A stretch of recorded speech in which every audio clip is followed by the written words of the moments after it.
It's bloody cold, not gonna lie. I know some parts of the world have got it even worse than I have, but I just can't wait till the summer. I want the winter just to be over.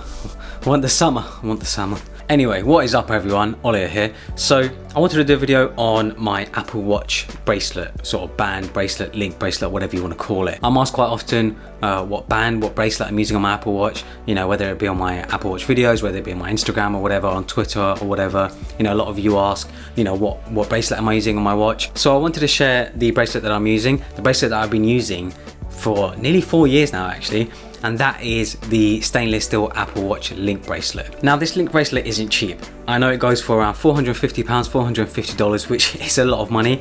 I've got the 38mm version. I know the 42mm version is just a bit more expensive.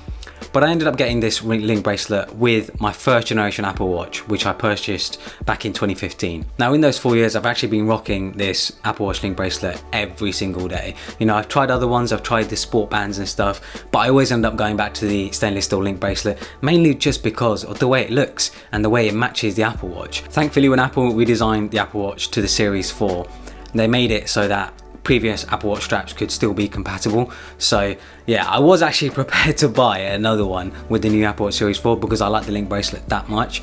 But thankfully, you know, Apple made it so that you could use older ones, you could use bracelets that you've bought in the past, straps that you've bought in the past. You know, you don't have to worry about sort of like buying a whole new collection just to match your new Apple Watch. The bracelet itself is made from stainless steel, not aluminium. You know, aluminium is quite a soft metal. It's a metal that can scratch and dent and scrape quite easily. But the Apple Watch link bracelet is made from stainless steel, like most other sort of high-end watches. You know, they're made from stainless steel.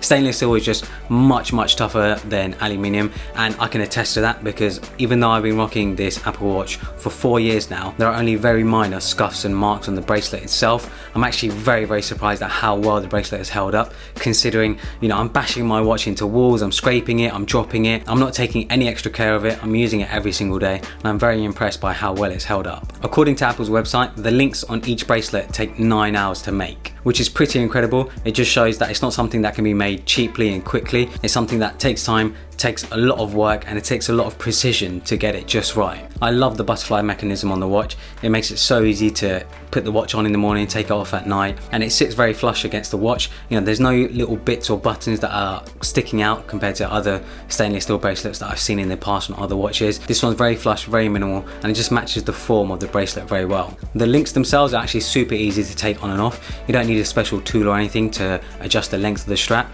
You can just use a coin or maybe even a flathead screwdriver. You could even use the end of your nail if your nails are long enough. But yeah, it just makes it super easy to either shorten or lengthen the strap. Apple even sell a sort of link bracelet extension. So if you have really large wrists, you know, you can easily put extra links on, no problem, and you can do it all without any special tools. Now the question is it worth the high price tag that it has? And I personally would say yes, but I'd say that's very relative as well at the same time. You know, I'm someone who appreciates good design, who appreciates good materials, who appreciates something that takes time and is very sort of meticulous to make. Anyone who's into watches, who understands watches, who are into high-end watches and things like that, you'll understand how much work goes into sort of the watch, the bracelet, everything to come together. I'm into high-end watches as well. You know, I understand how much time and effort it takes to make a high-end watch, the materials and the craftsmanship behind it. And this is why I think the link bracelet for the Apple Watch is worth the price tag it is, because the design is incredible. I've been super impressed by how well it's held up over the nearly 4 years that I've had it. You know, as I mentioned, there are barely any scrapes, barely any marks on it. I'd even say that the little marks on it, little hairline scratches on it, sort of give it some personality. You know, it's been worn, it's been used, and it matches very well with the stainless steel Apple Watch if you have one. You know, the reason I went for the stainless steel one was because it holds up so much better than an aluminium watch. You know, as I mentioned, aluminium is a softer material, it is a softer metal, so it's easier to scratch, easier to dent, easier to scrape. You know, stainless steel was a much stronger material. Stainless steel is used in jewelries and used in watches every day because it's such a strong material. So if you appreciate good design, good materials, I think the Apple Watch link bracelet is definitely worth the high price tag that it has. If you enjoyed this video, make sure to subscribe, follow me on Instagram and Twitter, and thanks for watching.